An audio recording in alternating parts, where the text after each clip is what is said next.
Bonjour à tous, c'est Mimix pour une nouvelle vidéo consacrée à World of Tanks et cette fois-ci je vous propose d'aller sur la sandbox pour tester donc la refonte des équipements, ce qu'on appelle la 2.0 pour les équipements.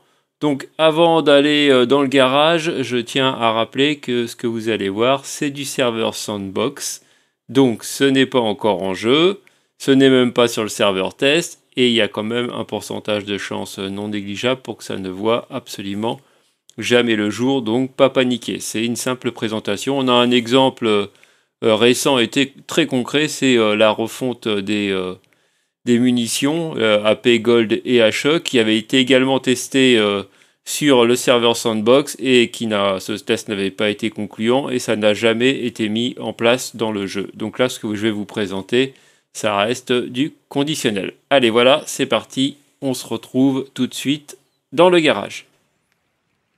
Alors, nous voici dans la sandbox et on va remonter les tiers progressivement. Et là, évidemment, je commence par le tier 1. Et ce qu'on remarque, c'est qu'il n'y a plus la possibilité de mettre d'équipement. Et vous allez me dire si on avait un tier 1 avec des équipements, là c'est le cas puisque c'était mon char qui servait à l'époque des batailles 7-7 que j'ai gardé tel que dans le garage, donc il servait pour éclairer, donc il devait avoir des binots, un filet, et bah en fait c'est balancé dans le dépôt, donc les équipements sont démontés et balancés dans le dépôt. Il n'y a plus d'équipement pour aucun char tier 1, mais vous remarquerez qu'il n'y a pas que ça, on remarque aussi qu'il n'y a plus la possibilité de mettre des consommables. Kit de réparation, extincteur, trousse de secours, terminé. Et puis je parle même pas des super équipements qu'on pouvait avoir avec les obligations. Il n'y en a pas non plus. Donc le tier 1, bah en fait, vous avez le droit à vos obus et point final. D'ailleurs, j'en profite, les obus, hop, vous voyez, ça a changé. Ça par contre c'est vraiment bien, ça va arriver en jeu, ça c'est clair et net. Donc là les obus, bah, on voit tout de suite la compo, le dessin en plus gros, ce qu'ils font, c'est beaucoup plus clair et beaucoup plus propre que ça ne l'est actuellement sur le serveur standard. On va passer au tier 2. Donc le tier 2, on a le droit à un équipement et on a le droit à inconsommable. Voilà, qu'un seul. Donc là, les équipements, on va commencer par les consommables. Là aussi, vous voyez, l'interface aussi a été revue. Là aussi, c'est beaucoup plus clair. Vous voyez tout de suite ce que vous avez dans le dépôt. Bon, les dessins sont bien plus sympathiques que ce qu'on a actuellement. Et puis, vous avez le droit à un équipement, vous voyez, qui pourra être choisi. Bon, je clique dessus, mais je reviendrai plus tard pour vous expliquer. Là aussi, l'interface a beaucoup changé, mais évidemment, c'est le nœud de la bataille, donc il y aura plein de choses à dire. On va aller au tier 3. Évidemment, vous en doutez. On a le droit à 2 équipements. Monté 46, donc lui, il est équipé normalement. Et vous voyez qu'il y a un des équipements qui n'est pas compatible avec cette version 2.0. Bon, je ne sais plus, ça devait être les binos très certainement, mais vous voyez, non peut-être pas puisque c'est un light, ça devait être le blindage renforcé, enfin je sais pas, faudra aller voir. Mais vous voyez que, alors non seulement vous avez le droit qu'à 2 équipements et 2 consommables, mais en plus dans les équipements que vous pouvez utiliser, il y en a certains qui deviennent incompatibles avec cette version 2.0. Et si vous avez équipé votre char avec, et ben, il est démonté et balancé au dépôt, ce qui fait que là j'ai un emplacement de libre. On va encore mieux le voir au tiers 4, voilà, avec mon T28 là que j'utilise beaucoup. Donc au tiers 4 on a le droit à 3 équipements et 3 consommables, donc on revient quasiment à ce qu'on connaît. Ce qui disparaît, c'est les bonus qu'on pouvait avoir avec les obligations. Il n'y en a plus. Et là, vous voyez, typiquement, mon T28, qui est un char que j'utilise énormément, que j'utilisais énormément et que j'utilise encore assez régulièrement, il est bien équipé et il a le blindage contre les HE et puis les collisions, le blindage renforcé et puis les binos. Et donc ça, c'est des binos, c'est des équipements qui ne sont plus disponibles sur les médiums. Si je clique dessus, alors les binos, je reviendrai un petit peu, mais ça va se situer par là. Voilà, vous avez le droit de mettre les optiques traitées, Vous avez le droit de mettre un système silencieux pour être moins détectable. Il y a la ventile qui, elle, va aller un peu partout. C'est pour la vision. Mais globalement, vous n'avez plus le droit au bino sur les médiums. Donc si vous aviez des binos montés sur votre médium, pouf, ils dégagent. Et au dépôt, mine de rien, là, il y a 1 million de crédits qui viennent de partir au dépôt. Mais bon, tier 4, 3 emplacements pour mettre les équipements et 3 emplacements pour mettre les consommables. Par contre, on ne peut pas mettre de choses améliorées. On passe au tier 5. Et là, je vais reprendre un autre cas, le trait 34, idem, blindage renforcé et bino, incompatible dans cette version 2.0, démonté, balancé en garage. Là, en 2 charges, et 2 millions de crédits qui viennent de partir au dépôt, ça fait toujours plaisir. Là, tout de suite, un petit commentaire. C'est des spécificités, hein. Il y a très peu de gens qui s'amusent à faire ça sur des médiums, mais moi, je le faisais et j'en tirais avantage. On m'empêche de le faire. Bon. On va standardiser en fait. Ok, pourquoi pas. On a évidemment le droit aux 3 consommables. Et puis là, on a le droit de mettre des directives. C'est donc le premier tiers où on pourra mettre des directives. On va monter encore d'un cran. On va aller jusqu'au tiers 6. Hop, on va prendre par exemple le T3485M. Là aussi, hein, pouf, encore 500 000 crédits qui partent en fumée. Hop, ça devait être le blindage renforcé aussi, très certainement. Donc, on a le droit toujours à nos 3 équipements et nos 3 consommables, et puis évidemment aux directives. Mais là, cette fois-ci, vous voyez, il y a un petit logo en dessous qui apparaît. Et ça veut dire qu'on va avoir le droit à un emplacement bonus. Et pour les chars médiums, cet emplacement bonus sera consacré à la mobilité. Donc, c'est là qu'on va rentrer dans le nerf de la bagarre de la 2.0. Les équipements sont classés en 4 catégories. La catégorie qui va être liée à la puissance de feu, une catégorie qui va être liée à la survie du char, une à la mobilité, à la vitesse, et une liée au scouting, donc au pouvoir de détecter ou de ne pas être détecté, on va dire à la vision. Voilà. Et donc, lorsque vous avez un emplacement dédié comme ceci, ça veut dire que si vous mettez un équipement lié à la mobilité à cet emplacement-là, vous aurez le droit à un bonus. Donc on va prendre un exemple. Donc on est sur les équipements liés à la mobilité, je clique dessus, voilà, j'ai ça de disponible lié à la mobilité sur le T3485M. Et donc j'ai The Super équipement, c'est la ventilation, vous voyez, qui elle peut être liée à la mobilité, peut être liée aussi à la puissance de feu et peut être liée aussi à la vision. Bon. Et donc normalement, vous voyez, quand je clique ici, hop, normalement le bonus c'est 5%. Et si on est sur un des emplacements dédiés, le bonus va être de 6,5%. Voilà, donc là je pourrais très bien, hop, le prendre. Alors je ne vais pas faire ça, je ne vais pas le démonter, mon équipement, parce qu'il y a un équipement qui est à cette place-là. Je vais faire un close, hop. Et comme en fait j'ai un emplacement de libre, eh ben, ce que je vais faire c'est que cet équipement-là, qui n'est pas dédié à la vision, je vais le balancer, vous voyez, sur le slot 3. Hop, je déplace sur le slot 3, et si bien que mon premier emplacement avec le bonus accessible devient libre, et je peux, voilà, y retourner, et je vais mettre ma ventile, je vais l'appliquer, voilà, j'ai rien à démonter du tout. Et donc là, j'ai pas une ventile qui va m'amener un plus 5%, j'ai une ventile qui va m'amener un plus 6,5% parce qu'elle est sur un emplacement qui lui est dédié, où elle bénéficie d'un bonus. Voilà, et puis si je suis un petit pervers, voilà, ici aussi, vous voyez, ça a été revu. Là, on est pour l'équipage.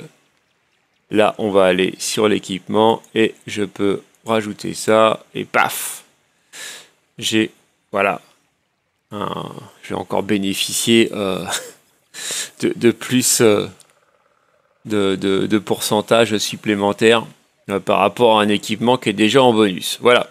Alors ça, là c'est la vitesse. Et à partir du tier 6, en fait, ça va être cet équipement dédié va être lié au type de char. Donc si je prends le T150, voyez, l'équipement dédié, ça va être la survie. Hein. C'est là qu'on va pouvoir mettre les blindages renforcés, etc. Si je prends un TD, ça va être la puissance de feu. Et je peux prendre un autre TD, hein, un chinois, voilà, ça va toujours être la puissance, ou un suédois, c'est la puissance de feu. Et si je reprends des médiums, je vais toujours avoir la vitesse. J'ai pas d'arty, donc je peux pas vous dire. J'ai un scout, évidemment, sans surprise, sur les scouts, ça va être la vision qui va être en bonus. Donc les chars bien pétés scouts en tier 6 avec... ils vont encore bénéficier d'un petit bonus supplémentaire. Voilà, ça c'est vrai pour le tier 6, et on va aller au tier 7, il n'y a aucun changement, on va retrouver la même chose. Donc si je prends mon T43, bah, je vois aussi que là, tiens, pof, j'ai un équipement qui a été balancé dans le dépôt. Et vous voyez, c'est les médiums, c'est la vitesse. Si je prends un TD, ça va être la puissance de feu. Si je prends un lourd, hop, ça va être la durée de vie. Donc on retrouve les mêmes choses. J'ai pas de scout à ce niveau-là, mais on va retrouver effectivement la vision. Et pour les artis, je ne sais pas. Là où ça va changer, ça va être à partir du tiers 8. Et d'ailleurs, ça va être à partir du tiers 8 qu'il y aura les derniers changements. Après, ça sera pareil pour le 9 et pour le 10. Alors là, ça va sérieusement se compliquer, c'est-à-dire qu'on va retrouver non pas un emplacement de spécifique, mais deux emplacements de spécifiques qui vont pouvoir amener des bonus. Et là, vous voyez, je suis sur le P44 Pantera, et lui, il aura le droit à un bonus pour sa mobilité et un bonus pour sa vision. Et là où ça se complique vraiment, c'est que sur le tier 6 et le 7, on était par classe de char. Là, maintenant, on a plus un bonus, mais deux bonus. Et en plus, on va pas être par type de char, mais par char, carrément. C'est-à-dire, si je clique sur son voisin qui a un STA2 médium, donc pareil que le Pantera, et ben lui, vous voyez, ses bonus, ça va être la puissance de feu et la vision. Et si je clique sur l'UDES qui est en dessous, ah, je vais avoir la même chose, la puissance de feu et la vision. On va essayer le T44 ici. Crac, et ben cette fois-ci, ce sera la puissance de feu et la mobilité qui seront en bonus. Et puis ça va être pareil pour les TD. Vous voyez, l'ISU 152, c'est la vision et la puissance de feu, c'est vrai, pourquoi pas. Et puis le WZ 120, ça va être la mobilité et la puissance de feu. Le WZ 120 qui est déjà un char absolument redoutable en rotation, hein, hyper difficile à cercler. Il y a quelques scouts qui se cassent les dents souvent sur ce char. Et ben là, les gens ils vont pouvoir encore, via quelques équipements spéciaux qui vont être encore en plus améliorés, pouvoir tourner encore plus vite. Donc là, ça devient vraiment spécifique au char. Deux emplacements en bonus. Et en plus, vous allez avoir, selon les classes de chars, accès à des équipements que les chars des classes inférieures n'ont pas. Et alors, en fait, quand on regarde dans le descriptif qui a été publié, on s'aperçoit qu'il y a la moitié des nouveaux équipements qui ne sont accessibles qu'à partir du tier 8. Donc tout ça aussi, il faudra le prendre en compte. Bon, par exemple, c'est pas le cas ici de l'éventile, mais ça doit être le cas, par exemple, de cette marche arrière où vous allez 4 km/h plus vite. Alors sur les TD, je ne sais pas. On va supprimer ça.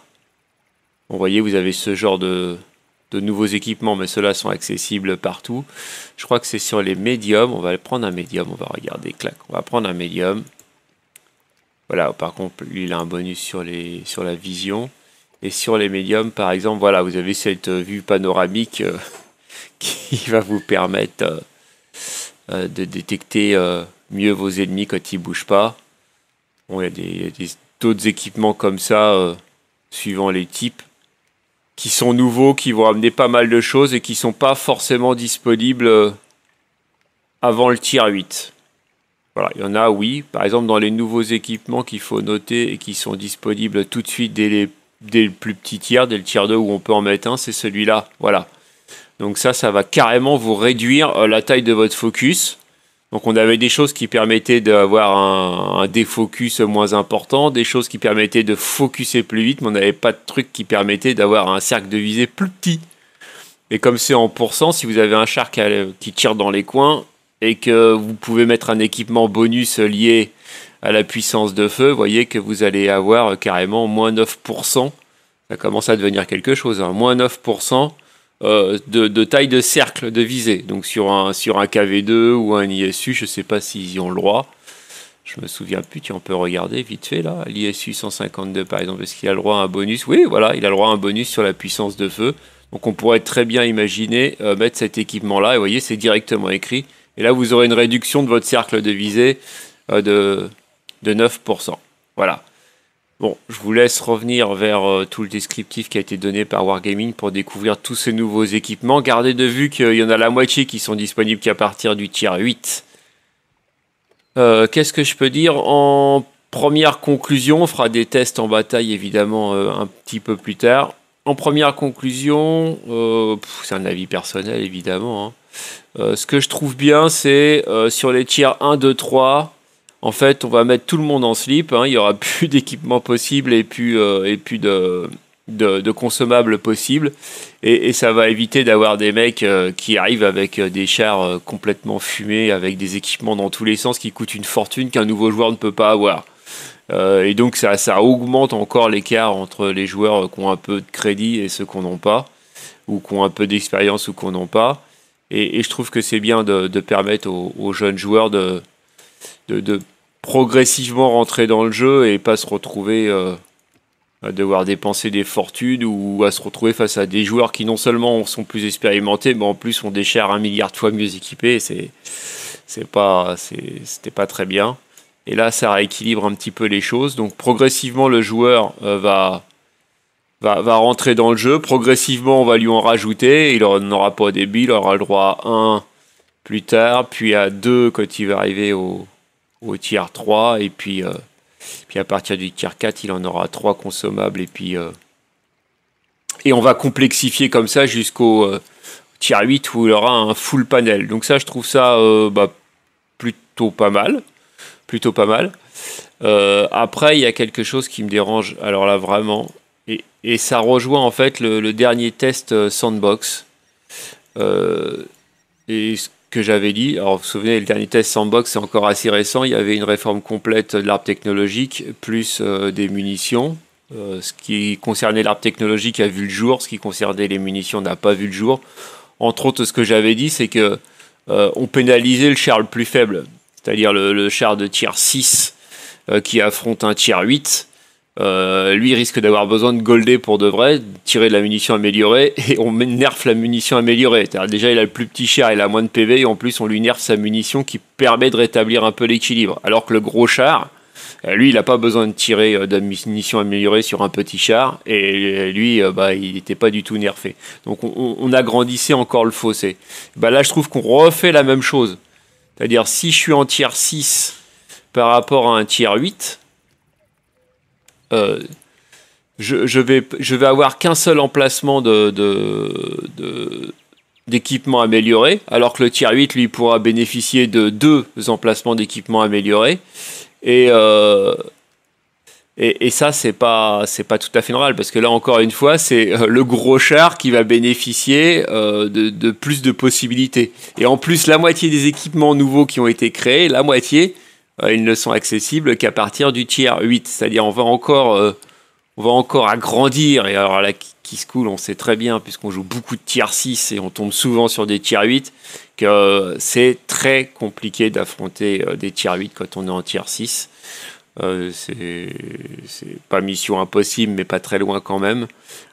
Et là, encore une fois, c'est un peu comme avec la munition. Le mec en face, il va pouvoir avoir des équipements nouveaux, meilleurs, et en plus, il va pouvoir bénéficier de boosts qu'on ne peut pas avoir en tier 6. Donc, on va encore créer ce fossé entre tier 6, 7, qui sont identiques, et puis 8, 9, 10. D'ailleurs, d'une manière générale, je trouve qu'il y a les 6, 7 d'un côté, et les 8, 9, 10 de l'autre déjà.